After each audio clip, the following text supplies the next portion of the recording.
Hey, what's going on, everybody? This is Adam Burke from BangTheBook.com, coming to you with my Wednesday weekend look ahead, looking at spots here in the NBA, the NHL, and college basketball for you to keep in mind over the weekend. Not a great look with yesterday's Tuesday 3-pack. Got the NHL game late. Carey Price did get the start, so hopefully you played the money line there in that one, but way off on the two college basketball picks. Try to do better tomorrow with our Thursday 3-pack. Over at BangTheBook.com, phenomenal work being done right now by all of our writers that are over there, including myself, as I put out my 30 MLB season win totals earlier in the week. Yesterday, I posted all of my futures stuff, division futures, AL, NL pennant, World Series, MVP in both leagues, Cy Young in both leagues, and the Home Run King odds. You can check that out over at BangTheBook.com. Got a win total primer page that's going to have all of the links to my preseason content in it, so you definitely want to make sure that you check that out over there at BangTheBook.com. Also, we've got a bunch of conference tournament previews for all the conference tournaments going on here this week. A few of them started last night, a couple more start tonight. So you can check out those conference tournament previews over at BangTheBook.com.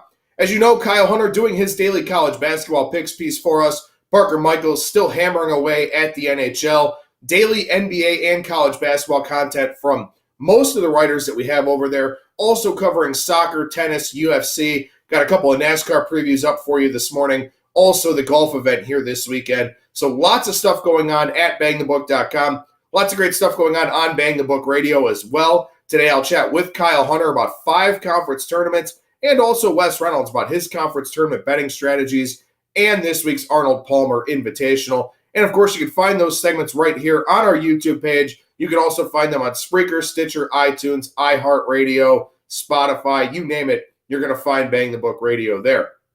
All right, let's take a look at some spots here for the Wednesday weekend look ahead. We start in the association with the Kings and the Knicks on Saturday afternoon. This is a spot I talked about on last week's video and a spot I touched on in my situational betting article over at BangTheBook.com. The Knicks were in this type of spot last Sunday. They played the Los Angeles Clippers. They were down 82-46 at halftime, starting out that West Coast swing with a matinee at the Staples Center. Here this weekend, the Sacramento Kings open up their road trip on Saturday against the Knicks team coming back home off of a long road trip with a 12 o'clock start time at Madison Square Garden. Would expect a very sluggish start for both teams there. Under in the first half makes some sense. Maybe even Knicks in the first half makes some sense. Even though they're coming back off of that long road trip, I still think that the Knicks, would be in a better situational spot here than the Kings, who are traveling cross-country and playing that early game. The Hornets and the Bucks play on Saturday, and this is a pretty interesting spot because obviously when you look at the bottom of the Eastern Conference playoff picture, you've got all the teams in the Southeast Division, and I've been calling it the Southleast Division here for most of the season. But for Charlotte, Wednesday and Friday, they play division foes. They'll play against Miami, then they'll play against Washington. Then on Saturday, they go and play at Milwaukee. They'll be a big underdog in that game. You sort of wonder how much will be left in the tank for the Hornets in that matchup, playing 2 very important division games, almost those 4-point swing types of games we talk about in the NHL. It's basically a 2-game swing to get that win over a division opponent and also give a loss to that division opponent. So for the Hornets here, I kind of wonder if this is a little bit of a flat spot in a game that they're not supposed to win anyway. Will they put all of their efforts and all their energy into Wednesday and Friday and kind of punt Saturday a little bit, especially if Wednesday and Friday work out in their favor? So I think the Bucks laying the big number would be what I'd look at there on Saturday. The Celtics play the Lakers on Saturday, and a lot of drama surrounding both of these teams. The Celtics, of course, a lot of talk about them and Kyrie Irving and how happy is he and is Brad Stevens still getting through to the team and this and that. Well, then they go and blow out the Golden State Warriors last night. On Saturday, they'll be in the ABC spotlight here, take on a Lakers team with all sorts of problems. They got 99 problems, and LeBron is definitely one. Not playing a whole lot of defense, walking off the floor early, not really setting that example that we're used to seeing LeBron set. Maybe Luke Walton could be on the outs there because we know LeBron, kind of a coach killer to some degree, and certainly was with the Cleveland Cavaliers the second time around. So we sort of wonder what's going on with the Lakers here. The Celtics got back on track, but will that lead to an over-adjustment in this number? Will the Lakers show some backbone and some sack and actually show up here? I don't really know. I don't know what to do with this game. I don't know what to do with these two teams at this point. I think a lot of people are firmly on the fade the Lakers bandwagon. You can't blame them for that, certainly. But the Celtics, tough team to back here, especially when they wind up laying a road number in this spot. Man, I don't know what this line looks like. I don't know what happens here. Game I'm definitely staying away from, but one that a lot of people will have interest in as the biggest game on the card for Saturday. Transition to Sunday in the NBA, and we'll talk about the Milwaukee Bucks, who we just touched on for Saturday's game against the Hornets. They're on the road to take on the San Antonio Spurs.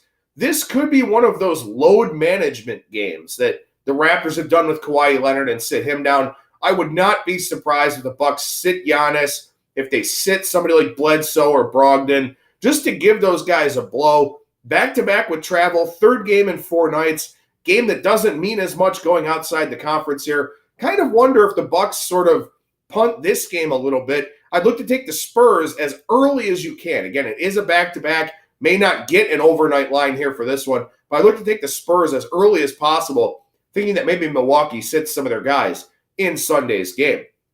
We transition over to the NHL side of things here now. Take a look at the Blues and the Sharks on Saturday afternoon. 1 o'clock Pacific time puck drop for this one. That means a third game in essentially 3.5 days for the St. Louis Blues. The Sharks have a very light week this week. The Sharks will be a decent-sized favorite here in this one, but this spot very, very clearly favors the home team, with St. Louis playing 3 games with a very, very short turnaround. The Penguins and the Blue Jackets on Saturday night. Columbus went all in. We talked about this on Bang the Book Radio. I talked about it in my situational article. The Blue Jackets went all in. They added the pieces they felt like they needed to get. Did fall short on Mark Stone, who probably would have had the most impact for this team. But they've essentially traded away the next 2 drafts, going for it here this season. Kept Artemi Panarin, kept Sergei Bobrovsky. And so far, the Blue Jackets have not lived up to that pressure at all whatsoever. They got blown out by Pittsburgh at home in the first game after the trade deadline. These two teams play tomorrow night on Thursday night in Pittsburgh. Then Saturday, they'll play again in Columbus. Will this be a double revenge spot for the Blue Jackets? This is a game that's going to have a very, very amped up atmosphere. In fact, I was just looking at tickets today. $100 a piece for 2 tickets is the get-in price for this one. A lot of Penguins fans will be in town. Blue Jackets fans obviously trying to rally behind this team that certainly needs it right now. Will be a great atmosphere at Nationwide Arena, but also you sort of wonder here if this is a double revenge spot for Columbus and they put forth some of the efforts they've been putting forth here recently.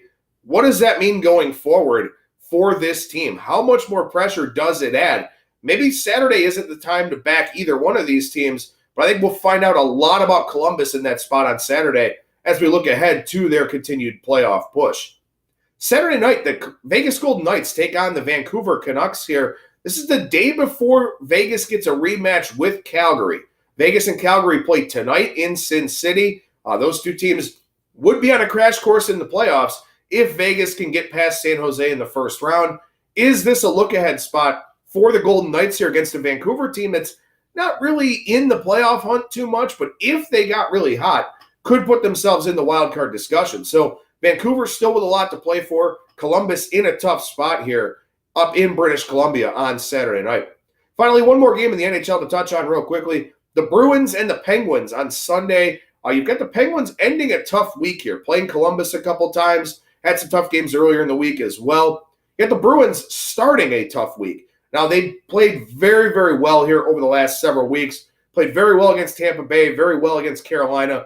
They look to be one of the better teams in the NHL right now, but they're starting a tough week with this Pittsburgh game. Then they'll play at Columbus, at Winnipeg, host Columbus next week. So the Bruins getting into another tough stretch. We'll see how they start that off on Sunday in the Steel City. Finally, we move over to the college basketball side of things. And look, a lot of considerations here this weekend. You've got senior days at major conference schools and some of the small conferences that haven't started their tournaments yet. Conference tournament seeding, regular season titles, NCAA tournament seeding. Lots and lots of considerations here this weekend in college basketball. Do your homework, put in the time, put in the effort. You should be able to find some good spots as a result. Here are a few spots you want to keep in mind, though, for this weekend in college basketball. USC and UCLA pulling the altitude doubleheader to wrap up Pac-12 play. UCLA goes from Boulder to Salt Lake City. USC goes from Salt Lake City to Boulder. So a couple of altitude games there for the Los Angeles schools. With the conference tournament looming, I think both of those teams are fade teams in the second game here of the altitude double. UCLA a fade team at Utah, USC a fade team at Colorado. Georgia State takes on Georgia Southern on Saturday. This could be for the Sun Belt regular season championship. Three-way tie in the Sun Belt. 3 teams at 12-5 going into this weekend. So you've got a lot to consider here, a lot left to be determined from a seeding standpoint for the Sun Belt Conference Tournament. Also, you win a conference tournament like this, maybe you get a shot to go to the NIT. At the very least, you'll be guaranteed to get an invitation to the CBI or the CIT. That's not the ultimate prize. You want to go to the NCAA tournament, but hanging a regular season banner, very important to these teams. Georgia State has been the most consistent team in this conference. Georgia Southern hasn't been, but they get a chance to slay the dragon here this weekend, and they are at home. So really, really good spot there in the Sun Belt on Saturday. Couple major conference rivalry games. Duke and North Carolina, always spirited. We have a revenge spot here for Duke. Of course, they lost to North Carolina earlier this year in the game where Zion Williamson got hurt. And then Michigan and Michigan State. Michigan with a chance at road revenge here. Sparty won by 7 in Ann Arbor earlier this season. So the Wolverines with a chance to get some payback here this weekend at the Breslin Center. Charlotte and Rice, UTEP and Middle Tennessee State. Conference USA changed up its schedule quite a bit here this season. We're in the bonus play portion of the year where the conference kind of grouped together comparable teams, trying to get some very competitive games here late in the regular season. Charlotte and Rice play a home-and-home this week. Thursday, Saturday, first game in Charlotte, second game in Houston at Rice's campus. Then UTEP and Middle Tennessee State, first game at UTEP, second game there in Murfreesboro on the Middle Tennessee State campus. So watch for overreactions in the line, see how these teams play on Thursday, then bet accordingly on Saturday. Nevada with a revenge spot against San Diego State here this weekend. Nevada obviously would like to go into the Mountain West Conference Tournament on a high note. San Diego State beat them earlier this season in California. Now the Aztecs go up to Reno, so Nevada looking for some revenge there. Big game on Sunday between Houston and Cincinnati. Could very well decide the American Athletic Conference there. So premium game in the afternoon there between those two teams. Then finally on Sunday, the Big South, the Missouri Valley, and the Atlantic Sun have their conference tournament finals on Sunday. So you'll obviously want to be paying attention to that. See who gets those auto bids into March Madness. Very busy time of year. Lots of considerations across all the sports markets. Keep it tuned to BangTheBook.com, BangTheBook Radio, and our Bang the Book YouTube page. Will help you out along the way. I'm Adam Burke for BangTheBook.com.